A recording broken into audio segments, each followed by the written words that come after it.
Muy buenas tardes, que el Señor les bendiga a cada uno de ustedes. Contentos de volver a estar juntos para compartir a través de este medio la palabra de Dios. Tener un tiempo de comunión, pues sabemos que siempre lo digo, que el Señor está conmigo, está con ustedes, ya que Él es omnipresente, está en todos lados. Y es la comunión del Espíritu Santo lo que nos hace que seamos uno, a pesar de poder estar unos en un lado y otro en otro lado. Pero para Dios no hay nada imposible y Él hace posible todas las cosas. Hoy quiero compartir con ustedes la palabra, el Evangelio del Reino de Dios. Antes de continuar, quiero que hagamos una oración. Padre Santo, te damos gracias en estos momentos. Gracias por permitirnos estar reunidos para lo mejor, para compartir la palabra, para por medio de ella pues ser alimentados. Y Señor, permítenos crecer, que juntos seamos alimentados, oh Dios, y podamos crecer con el crecimiento que da el Señor nuestro Dios, como lo expresó el apóstol Pablo. Que tu Santo Espíritu derrame gracia divina sobre cada uno de nosotros para ser llenos de obediencia, para ser llenos de fe, para poder recibir más de ti cada día. Sabemos que la obra que usted está haciendo en nosotros, que la empezó, la va a perfeccionar de tal manera que podamos ser hallados irreprensibles en su venida.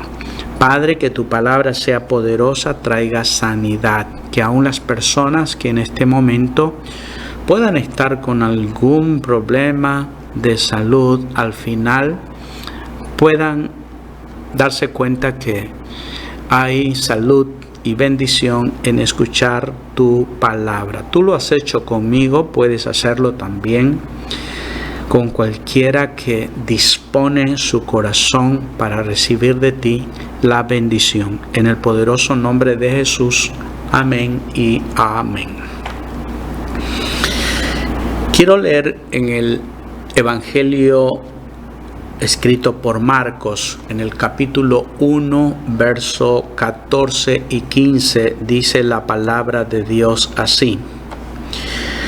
Después que Juan fue encarcelado, Jesús vino a Galilea predicando el Evangelio del reino de Dios, diciendo: el tiempo se ha cumplido y el reino de Dios se ha acercado. Arrepentíos y creed en el Evangelio. Es interesante que nosotros veamos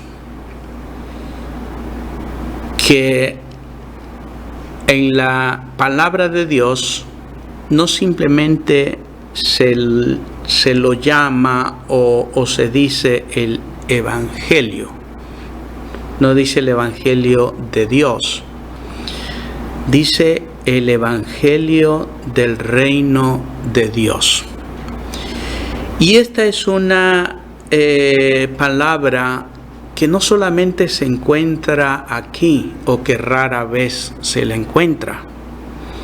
Más bien es la manera como se le llama al Evangelio, el Evangelio del reino de Dios.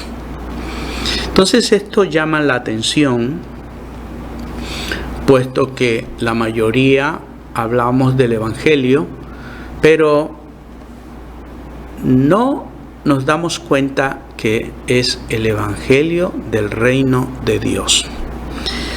Quizás alguien diga, pero eso no cambia nada. Pues al mirar con detenimiento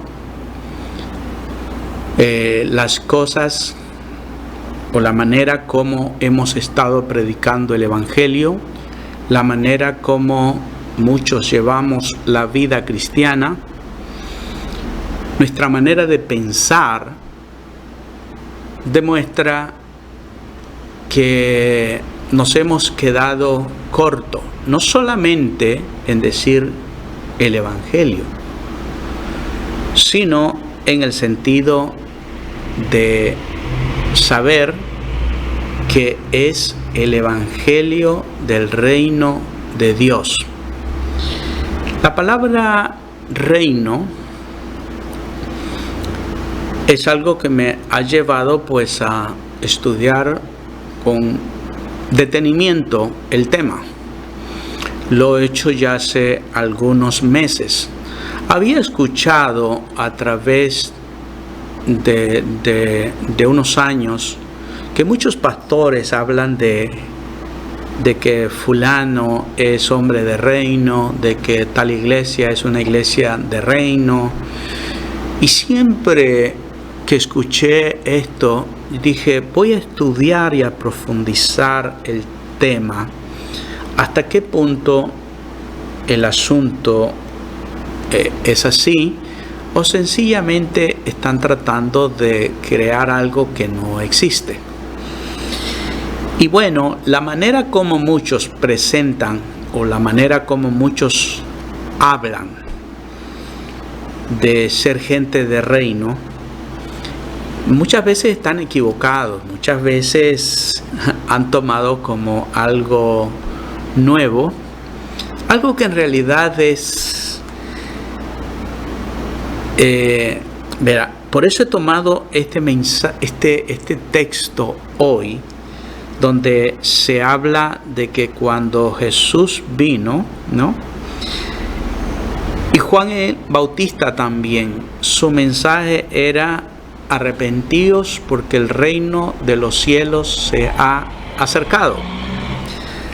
Este texto dice que, bueno, después que Juan fue encarcelado, Jesús vino a Galilea. No es que recién vino a predicar, pero él vino y estaba predicando el Evangelio del reino de Dios. El Evangelio del reino de Dios. Y yo hoy quiero explicar por qué se llama el Evangelio del reino de Dios. ¿Por qué Jesús lo llamó así? ¿Por qué no es simplemente el Evangelio, sino el Evangelio del reino de Dios? ¿Por qué dijeron el reino de los cielos se ha acercado? ¿Por qué es que Jesús, de buenas a primeras, desde el inicio, Él no dijo, voy a edificar la iglesia, edificaré mi iglesia? Sabe que la palabra iglesia aparece, creo, un par de veces en todas las cosas o en todo lo que Jesús habló. Y además Él dijo, edificaré mi iglesia, hablando en un término o en un tiempo futuro. Pero Él habló e insistió en predicar el Evangelio del reino de Dios. En los días cuando el Señor Jesucristo estuvo aquí en la tierra, hablar de reino no era complicado, no era algo nuevo tampoco para ellos, debido a que los judíos al menos los estudiosos del Antiguo Testamento, de la profecía, de la palabra de Dios, ellos estaban esperando la llegada del reino de Dios. Ellos sabían y saben que Dios, lo que Dios les ha prometido a ellos es establecer un reino de justicia aquí en la tierra. Es lo que ellos anhelan y desean hasta el día de hoy. Que Dios establezca su reino sobre la tierra. En Jeremías 23:5 dice la palabra: he aquí vienen días, dice Jehová, en que levantaré a David renuevo justo, y reinará como rey, el cual será dichoso y hará juicio y justicia en la tierra. Textos como estos son los que conocen mucho o muy bien los judíos, los rabinos, los maestros, de tal manera que ellos esperan es justamente que estas profecías, estas palabras puedan ser cumplidas por Dios para ellos. Pero note que, como dice, un reino de justicia aquí en la tierra. También dice, bueno, hay muchas escrituras, por ejemplo, que cuando ellos sean visitados por Dios, 10 hombres de otras naciones tomarán a un judío y le dirán: llévanos contigo, porque sabemos que Dios los ha visitado. Otro texto es que Israel o Jerusalén será establecida como cabecera de las naciones, y a ella correrán para ser enseñados acerca del temor a Dios. Entonces, todo esto deja muy claro que lo que mayormente existe en el Antiguo Testamento son promesas del establecimiento del reino de Dios y sobre la tierra. Siendo así, pues a nosotros se nos habla poco, o entre nosotros hablamos poco del tema. Mayormente remarcamos la iglesia, y hasta predicamos que debemos de vivir de tal manera, debemos de hacer esto y aquello como cristianos para poder ir o entrar al reino de los cielos. De hecho, eso ya nos da una manera, demuestra una manera de cómo nosotros hemos concebido el reino de Dios. Es decir, como algo que está por verse y que se definirá cuando nosotros partamos de este mundo, ¿no?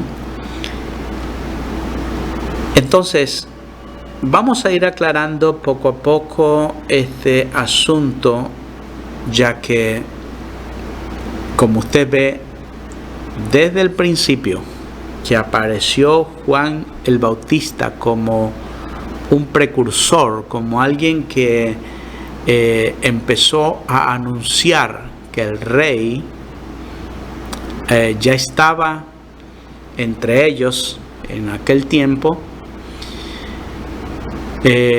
fue Juan, ¿no? Entonces Juan el Bautista, ese fue su mensaje: arrepentíos porque el reino de los cielos se ha acercado.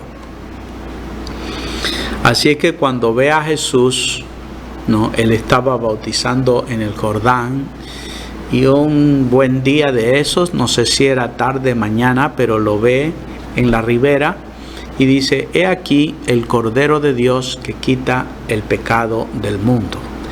Este es aquel de quien yo les estaba diciendo, que detrás de mí vendría otro más poderoso que yo.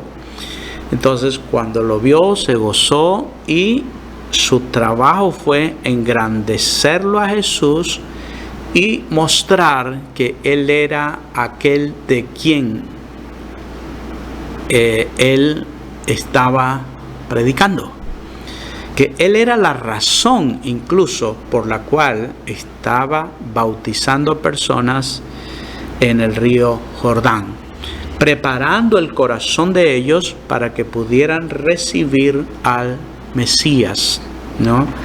Al Salvador, en otra palabra, al Rey, ¿no? Ya que lo que Dios había prometido era justamente el reino de Dios.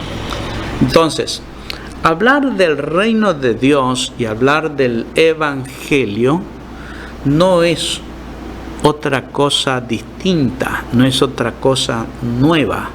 Se trata del mismo asunto.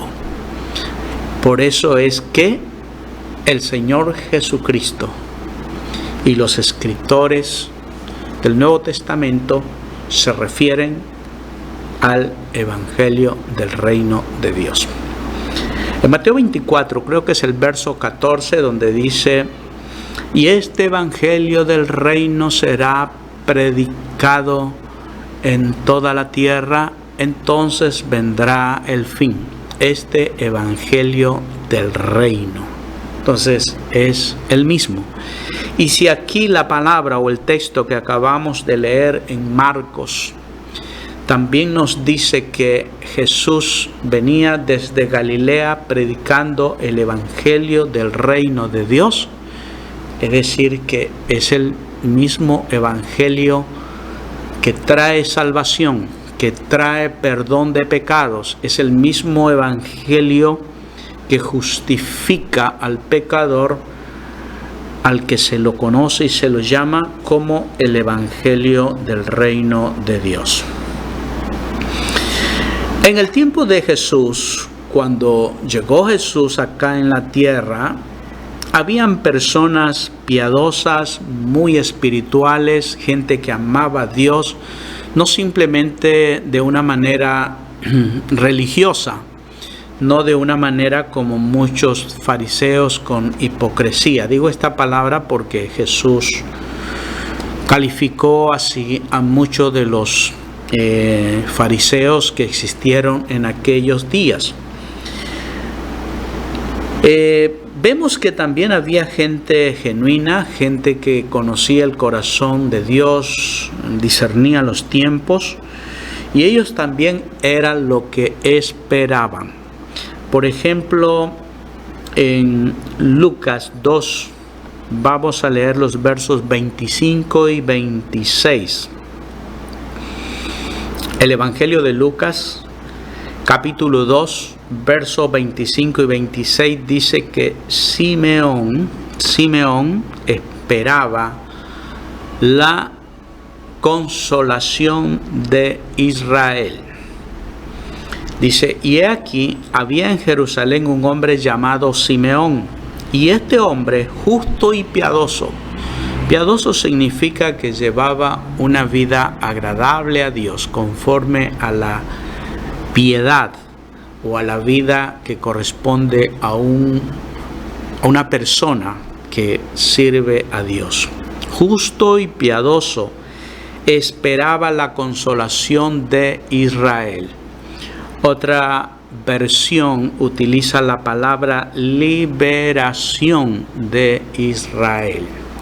Es decir, que liberación nos hace ver que se refiere justamente a ser librado de sus enemigos, a ser librado del pecado, a ser librados de todas las cosas que el enemigo ha hecho y sigue haciendo sobre el mundo. Juan dice que sabemos que hemos venido o procedemos de Dios, pero el mundo entero está bajo el poder del maligno. Entonces, Dios ha prometido dar esa liberación. Y la manera de cómo lograr o de cómo obtener esa liberación era a través de el Mesías, a través de aquel que también sería el rey en Israel, a través de aquel que Dios pondría su gobierno y se haría justicia, ¿no? Entonces, ¿cómo no van a desear los judíos, los israelitas, que venga ese reino para que haya justicia, juicio, para que haya equidad, para que la tierra sea llena del conocimiento de Dios? Con mucha razón, pues ellos esperan aquello. Y si a nosotros también se nos está hablando que el Evangelio no es simplemente el Evangelio, sino el Evangelio del reino de Dios, pues eso debe llevarnos a profundizar un poquito para que nos demos cuenta que se trata del mismo asunto. Dios ha prometido establecer su reino sobre la tierra y el mismo propósito que tenía con Israel o tiene con Israel, también lo tiene con la iglesia. Lo que pasa es que al ser rechazado por los judíos, pues el Señor, como dicen por allí, abrió el abanico y dio libertad para que los gentiles buscasen al Señor. A los suyos vino y los suyos no le recibieron. Como no le recibieron, pues a todos los que creen en su nombre, ahora les dio el derecho de ser llamados también hijos de Dios. Y estos hijos de Dios prácticamente son parte de este reino, de este gobierno. Entonces, hablar sencillamente de que el cristianismo es una religión de creencia, de un estilo de vida y nada más, eso se queda corto con relación al propósito que tiene Dios con nosotros o con la iglesia, que ha sido llamada para, a través de ello, pues ejercer su gobierno, establecer su reino sobre la tierra. Y dice el verso 26, 2:26, le había sido revelado por el Espíritu Santo a Simeón que no vería la muerte antes que viese al ungido del Señor. El ungido, pues se sabe que se ungía a los reyes, se ungía a los profetas, y al decir esta palabra que a Simeón se le había mostrado de parte de Dios, en una revelación dada por el Espíritu Santo, que antes que él muriera tendría el privilegio de ver al ungido del Señor, indiscutiblemente se refiere al Rey, indiscutiblemente se refiere al Mesías. Mesías y ungido es lo mismo.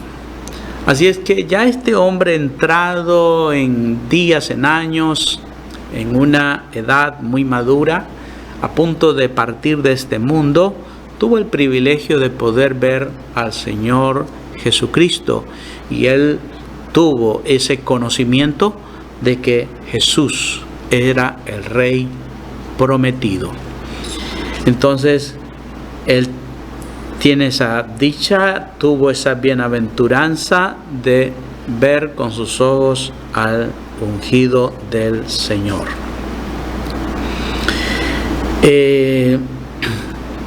Ahora, todas las profecías del Antiguo Testamento hablan de que el ungido, el Cristo, el Mesías, el Rey, traería un reino de prosperidad y de paz universal. Traería prácticamente un reino cual nunca ha habido sobre la faz de la tierra. Entonces, por esa razón es que dice la Escritura que Simeón tenía la esperanza de que su pueblo fuera liberado de toda esa corrupción. Por otro lado, tenemos a un tal José de Arimatea. Lucas 23, versos 50 al 52. Voy a leer. Evangelio de Lucas, capítulo 23, versos 50 al 52. Había un varón llamado José de Arimatea, ciudad de Judea, el cual era miembro del concilio, varón bueno y justo. Estamos hablando de una persona que pertenecía, lo que en nuestro país viene a ser como un asambleísta, una persona con un cargo público, parte del sistema de gobierno en Israel en aquellos días. José de Arimatea. Y era un varón bueno y justo. Significa también pues piadoso, que no era simplemente un religioso, sino alguien que conocía, amaba y honraba a Dios con su vida. Que también esperaba el reino de Dios, pues es lo que yo estoy diciendo, que los judíos todos, eso es lo que esperaban y siguen aún esperando, el reino de Dios. Dice, y él no había consentido en el acuerdo ni en los hechos de ellos. Por eso fue a Pilato y pidió el cuerpo de Jesús. Como un miembro de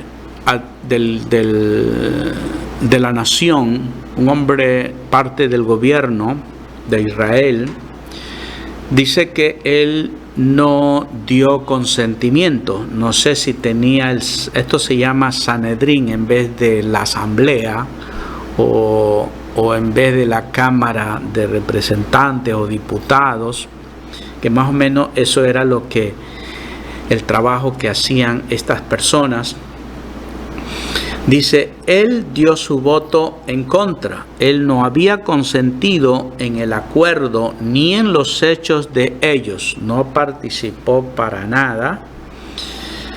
Y cuando ya Jesús estaba muerto, él fue donde Pilato y le pidió el cuerpo de Jesús, ¿no?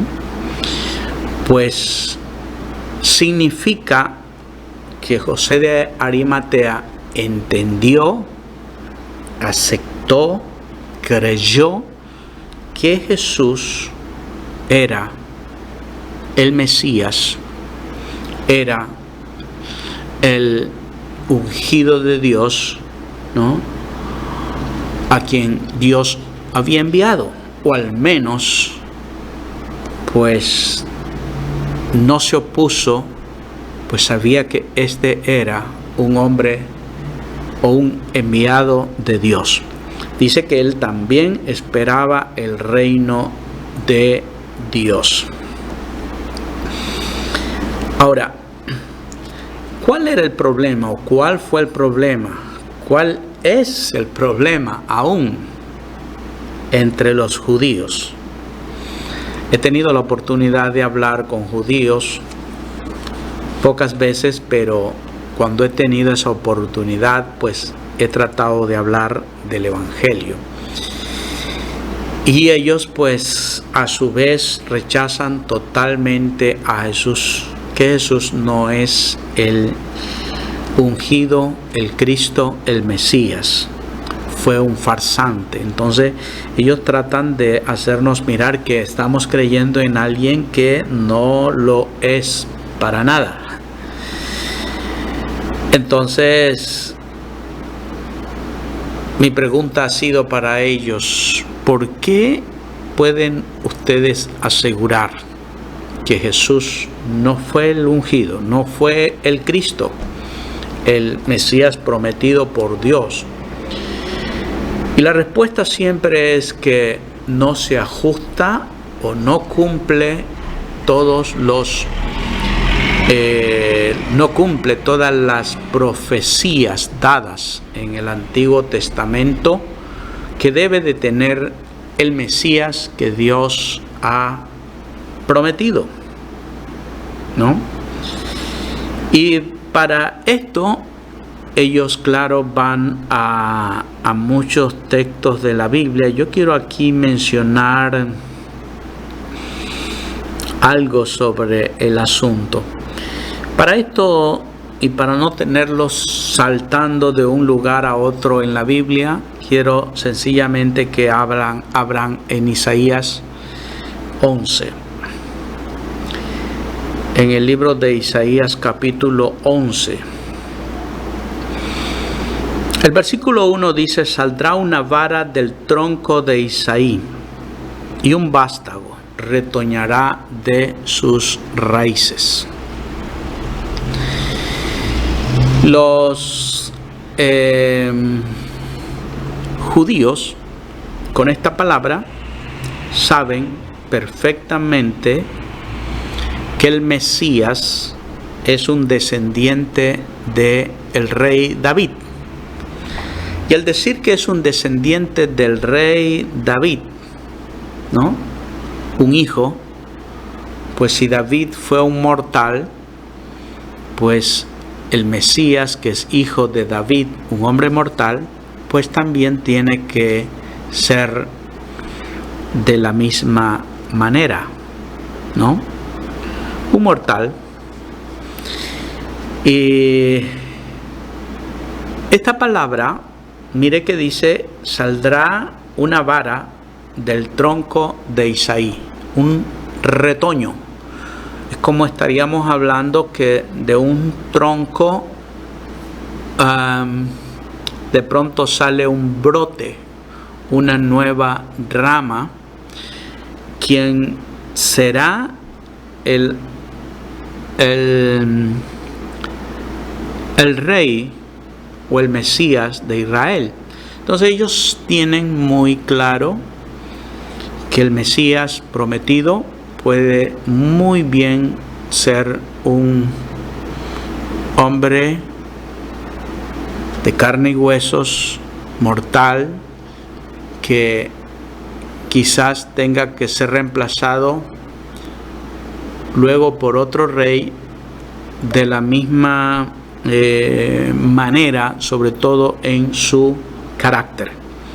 La diferencia de este vástago, retoño, de este brote que en cierto modo florecerá de las raíces ya de David. Al decir raíces nos referimos a que fue un personaje que murió hace muchos años atrás, pero que al fin de los días o después de tantos años va a salir alguien que tendrá no solamente las cualidades de David, sino que sobrepasará, hará mucho más de lo que hizo David en su tiempo cuando fue rey, ¿no? El verso 2 dice así: reposará sobre él, sobre este vástago, sobre este retoño, el espíritu de Jehová, espíritu de sabiduría y de inteligencia, espíritu de consejo y de poder, espíritu de conocimiento y de temor de Jehová. Mira qué cualidades tendrá el hijo de David. Si bien es cierto, por un lado, se trata de un ser de carne y huesos, mortal, porque es hijo de David, sin embargo, sobrepasará a David en el sentido de que sobre él reposará el Espíritu del Señor, espíritu de sabiduría, de inteligencia, de consejo, de poder, espíritu de conocimiento y de temor del Señor. Si David fue uno de los mejores gobernantes de Israel, con todas estas virtudes, el hijo de David, el Mesías, pues tendrá que sobrepasarlo en todo sentido, y el gobierno político y diría yo espiritual que él establezca sobrepasará grandemente a lo que hizo David en aquel tiempo cuando estaba como rey en Israel, acá en la tierra. El verso 3 dice: y le hará entender diligente en el temor de Jehová, no juzgará según la vista de sus ojos, ni arguirá por lo que oigan sus oídos. O sea que tendrá un conocimiento de lo que realmente hay en el corazón del hombre. Tendrá un discernimiento para juzgar los asuntos, de tal manera que ante él nadie podrá, si hizo algo con mala intención, él lo sabrá, ¿no? Bueno, son las características que tiene el Señor Jesucristo, pero los judíos no lo vieron así, no lo entendieron. Y yo creo, me adelanto un poquito al tema al decirles que ellos no lo vieron así, porque si se dejó hasta matar, entonces ¿cómo puede ser un poderoso gobernante? Pero ellos no entendieron que el reino de Dios tiene más de una fase. Es decir, que la primera fase se cumpliría de esta manera, que vendría el Mesías como un hijo de hombre, como un esclavo, se humillaría hasta la muerte y muerte de cruz, muriendo como si fuera el peor de los pecadores. Pues ese es el primer paso que necesita la humanidad para que el Señor de allí pudiera, no solamente Él tener este carácter, sino que también quienes crean en Él y se unan para ser parte de su reino, tengan también ese mismo carácter. ¿Cómo lo tendrán? Pues a través del nuevo nacimiento. A los que creen en Él, Dios les da tal autoridad, tal derecho de ser llamados y hechos hijos de Dios.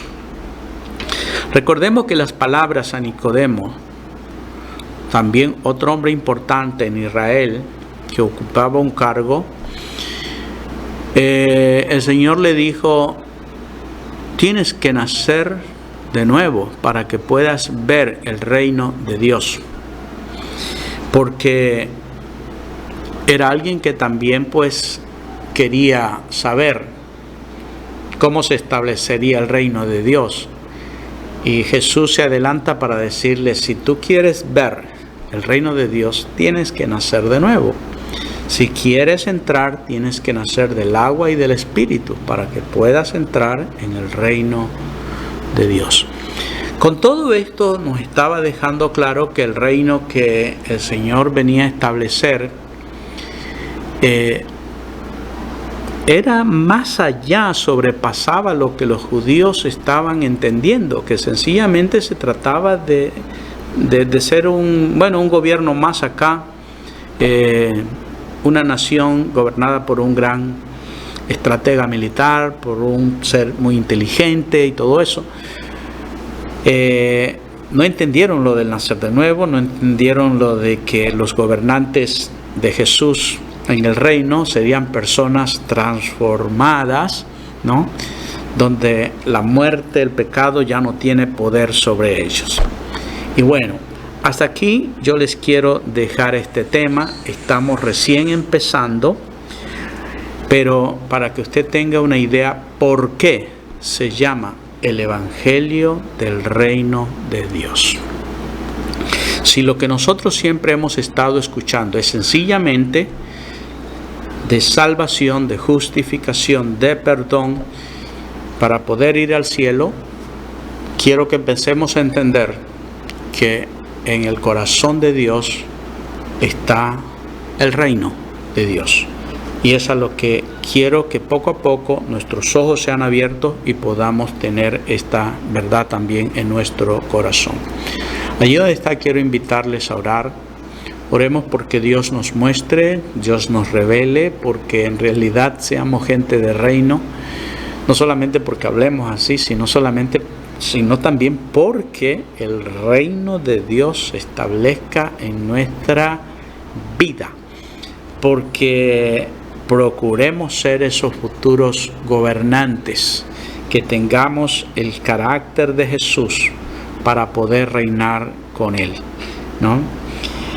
El verso 4 dice que este hijo de David juzgará con justicia a los pobres, erguirá con equidad por los mansos de la tierra, y herirá la tierra con la vara de su boca, y con el espíritu de sus labios matará al impío. O sea, hará realmente justicia. Y hoy, en medio de un mundo de tanta maldad, de tanta injusticia, de tanta corrupción, yo creo que todos anhelamos a este Rey, con este reino de Dios establecido, no solamente en nuestros corazones, sino también sobre la tierra.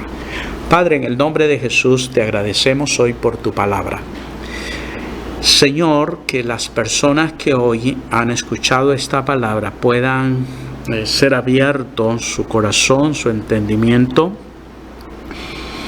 para que tengamos esa claridad que lo que el Señor está haciendo hoy con nosotros es hablarnos de ese reino de Dios y también llevarnos para que nosotros seamos parte de Él. Dios, que a través de esta palabra nosotros procuremos llevar a la gente que amamos, a la gente que está a nuestro alrededor, a que procuren, busquen no solamente un deseo, sino a través de su vida, que este reino se establezca por fin sobre esta tierra, primeramente, para que cambie toda la situación y hacia dónde el hombre está queriendo llevar el mundo hoy, a una autodestrucción. Los injustos quieren apoderarse del mundo y de la humanidad y llevarla a una destrucción. Mas los hijos de Dios clamamos porque el Rey justo traiga justicia, venga con su reino y que seamos parte de Él. Gracias, Señor, en Jesucristo. Amén y amén. Que Dios les bendiga grandemente en este día.